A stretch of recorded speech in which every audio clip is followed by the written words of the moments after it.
Welcome, everyone. Good evening to all our attendees. Welcome. I hope everyone, depending on where you're from, enjoyed the lovely 75-degree weather today. If you were out and about, wonderful. But welcome. We're about to kick it off with our specialty housing webinar.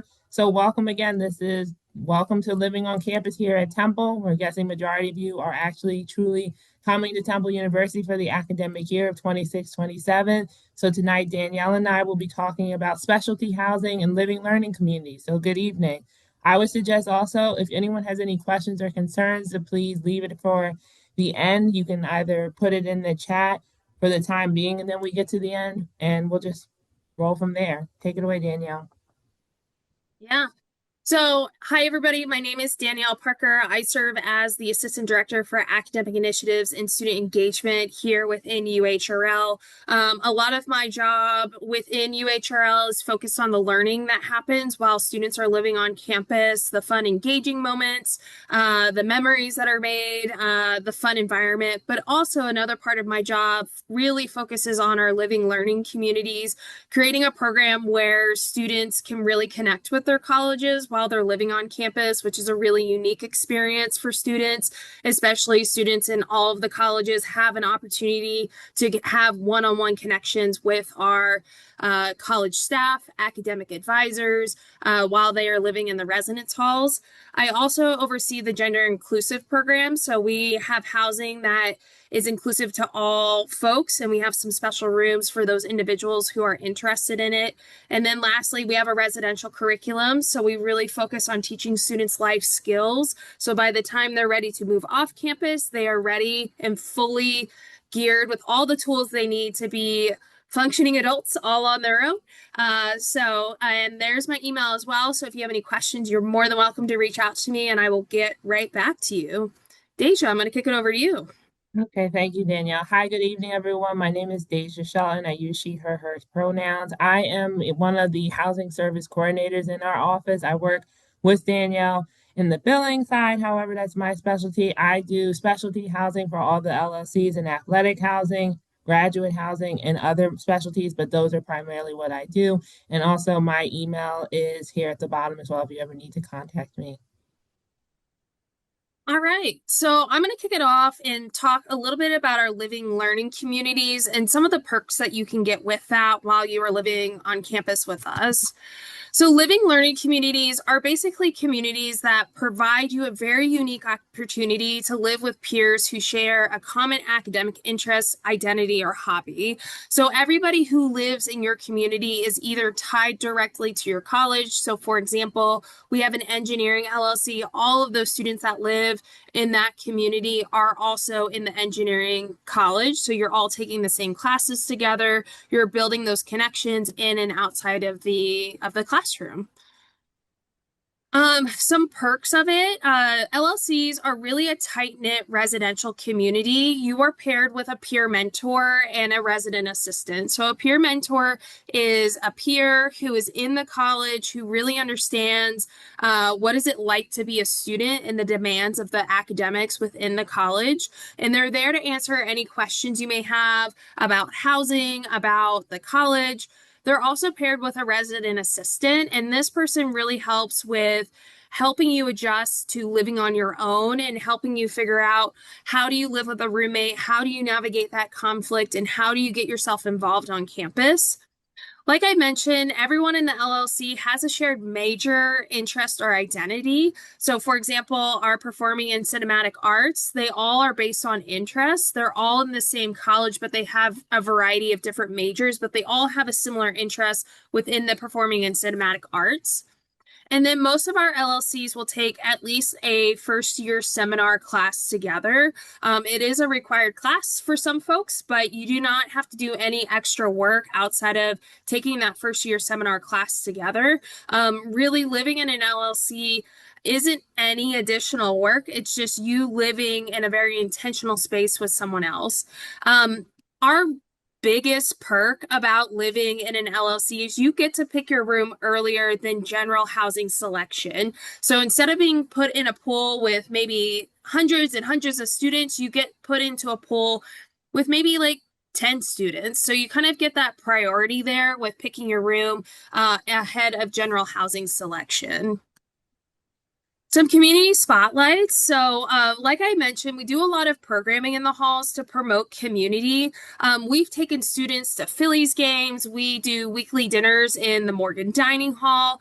And then some of our colleges offer very specific programs where they get the students connected, the students that are living in the halls connected with companies within the city. So, this is our Klein LLC, who went to the Fox studio in the fall, and they were able to connect with those folks, see what a real life media studio looks like, and connect with some folks that are currently working in the field and start their networking to set them up for success.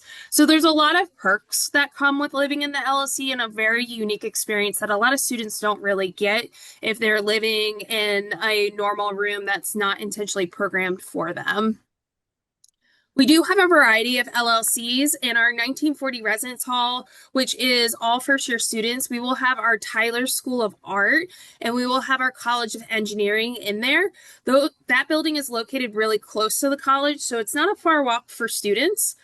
Our next one is Morgan North. We have our sports tourism hospitality management program that's over there, and they will be on the 8th floor. In Morgan South, we have our Fox Business LLC. In the 13th Residence Hall, we have our Honors Living Learning Community. And then also in Johnson, we have our Performing and Cinematic Arts Community. And then in Hardwick, we have our College of Science and Technology, as well as our Klein of Media and Communication. So we have a wide variety of LLCs that students can opt in to live in and kind of start that community and that networking and academic success. Yeah. So, another unique thing that we are doing this year, so this is new for all of our students, returning, not returning students, is our Honors LLC participation. Any new or transfer student who's accepted into the honors program and completes a housing application will automatically be approved for the honors LLC in 1300. We have some dedicated floors towards that, and it's our largest LLC that's super active within the halls. We get a lot of really positive response from that group of how much they enjoy the connection and the community and how they feel really supported. If you are an honor student who does not want to participate, you can always opt out of the housing selection or the option to live in the honors community, and you can participate in general selection if that's something that you are interested in. I would just encourage you to reach out to our office so you can engage in that opt-out process.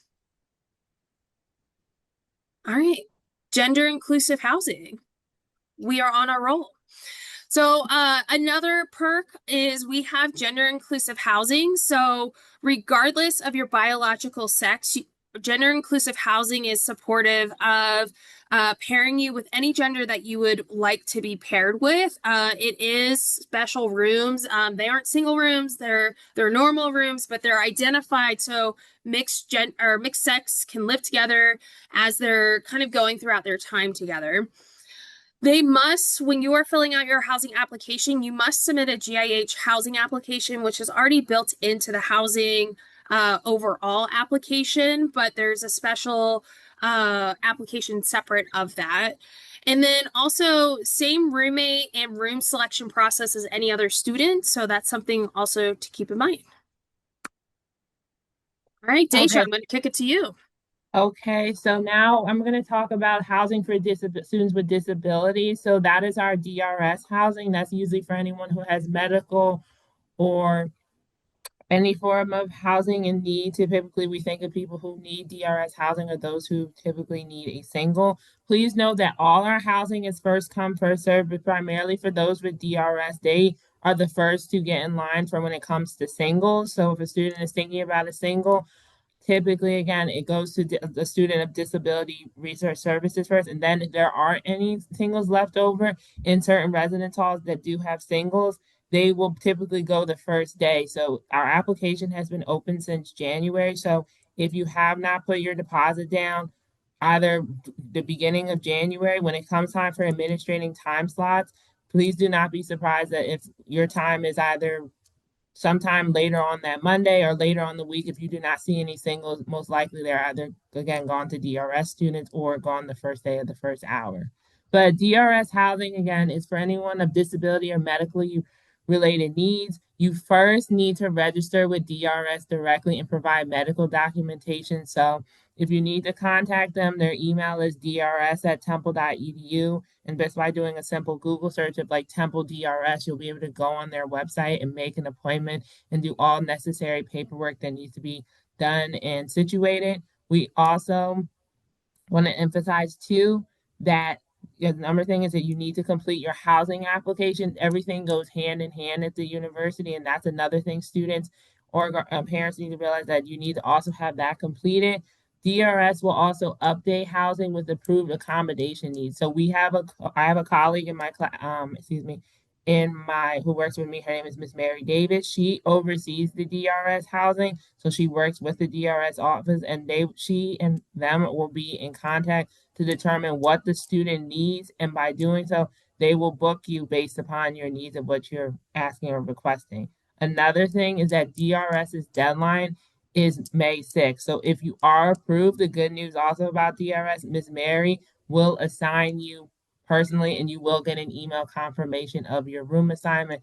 And again, it will be completed on your behalf. So please, again, number one, get in contact with DRS. Number two, get done your housing application. And three, as the time permits, Ms. Mary will be the one assigning you housing for DRS accommodations.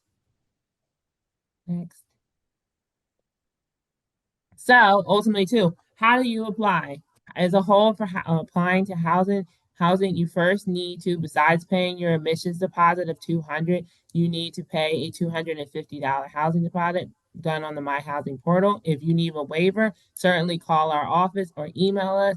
My student staff are the front line. They always reach out to me and let me know, and I'm the one typically who waives the deposits, and I'll be happy to. Once you're done doing that, you'll be able to go on the My Housing portal through the TU portal. So that's under TU applications. And then an alphabetized list, you'll find My Housing/My Meal Plan. There, you'll be able to log on with your TU credentials and see this page in the middle saying, welcome to your housing application for the 26-27 school year. You will then go to the quick links page, submit a specialty housing request. Here, again, like Danielle said, for those who are honors, you can opt out or request it, and it will be only visible. There'll be a thing on the quick links to tell students where they can opt out. If not, under these quick links, these are also important, is student profile, meal plans, living learning communities, and gender inclusive housing. So here, if you click on living learning communities, you'll be prompted to pick a living learning community of your interest to be able to go in and apply. If you go in, you apply, you'll get an email saying thank you for your submission. And we have admins who are overseeing the LLC that will get in contact with you to let them know of your decision if you gotten accepted or not. As for gender inclusive, it's somewhat of the same thing. You apply, and Danielle, who oversees that, she will look over your application and check and see if you have if you meet for the gender inclusive requirements. We also now roommate matching has been open now for about 2 weeks. So if you are accepted to an LLC or into GIH, by hitting the roommate matching button, you'll be able to go in and find only those in that specific LLC or in gender inclusive housing to see if you potentially make a fit. If you decide to opt out for whatever reason, you can always call the office, or prefer we have an email in writing to say you no longer wish to be a part of the LLC or GIH. We can remove your profile, and then you will qualify for general housing go the week of May 18th. And again, too, if you're approved for DRS, it's all done for you. So what's next? Thanks, Daniel. And also, yeah, it said too, room selection will actually begin for anybody. Again, what is nice about specialty housing, you pick before general selection the week of May 18th. So if you truly want to do this, you're also locked in if you decide to do an LLC or GIH, but you get to pick on the week of 4/13. So that's great.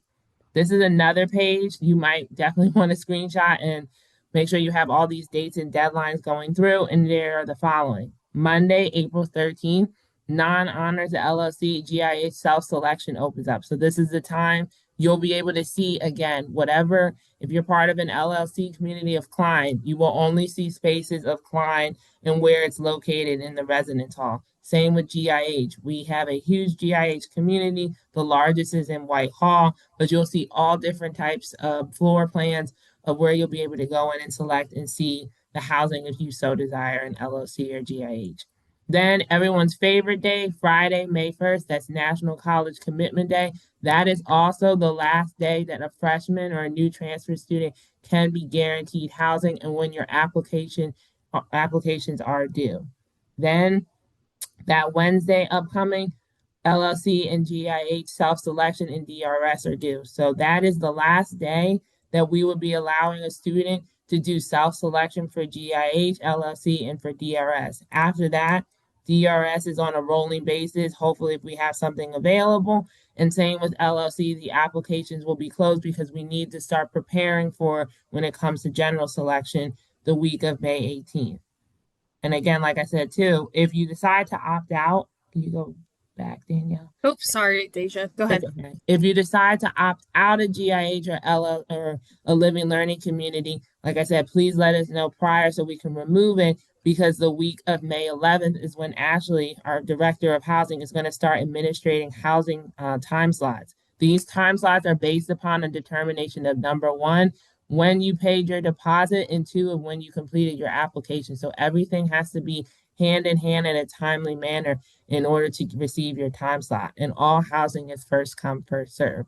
Then finally, the next Monday will be uh, is Monday, May 18th, and that is when general housing and self-selection begins. So we really encourage also if we have some students in the building, that students, this is on you. It's self-selection, and you must be checking your TU email and your personal email because we do send numerous emails in our department letting you know of acceptance of an LLC or GIH, any form of like an opening webinar of anything that you need to, like say if your application is still not completed, you need to hurry and complete it because when time slots are administrated and if you get one or if you don't get one, if you call the office and start panicking, we can see your emails and be like, oh, well, we see you received such and such emails and you never completed your application or you had a time slot for, say you had the first day at like 4 p.m. and if you didn't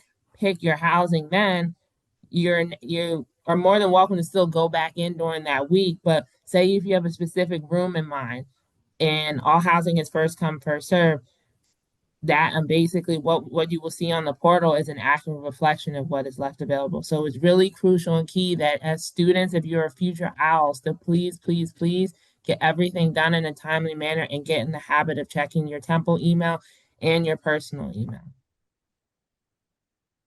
Go Yeah. ahead, Danielle. Yeah, I also want to bring attention. Deja did a great job of talking about LLC selection, but I do want to make also note of the honors LLC selection as well for some important dates. So Monday, March 9th, honors opt-out requests will be open. So that is already open. You are welcome if you are not interested in being the honors LLC to go ahead and opt out. The last day, though, to opt out will be on Sunday, May 3rd. So make sure you mark that in your little calendars. If you are contemplating it, you're thinking about not doing it, that is when that will close.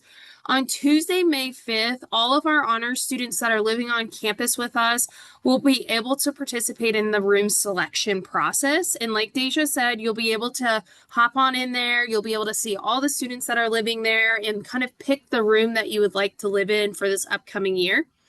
On Sunday, May 10th, the honors room selection will close. And then on Monday, May 18th, general selection for all students who are looking to live on campus will begin. So really, if you are in honors or if you're in any other of our other LLCs, we really encourage you to engage in that LLC so you can get the priority housing selection prior to everyone else who's looking to participate on May 18th. So some resources that we've created for you. You are welcome to scan this QR code. These are also available on our website. We also email them to you. We try to make these as accessible as possible. But these guides are really here for you to talk about our roommate matching guide, and it will walk you through the steps, the process, things to think about for you as you are looking for your new future roommate. Also, we have a housing selection guide. This will be super important for you. It will answer every single question that you may have about housing selection for the upcoming academic year and how to do that.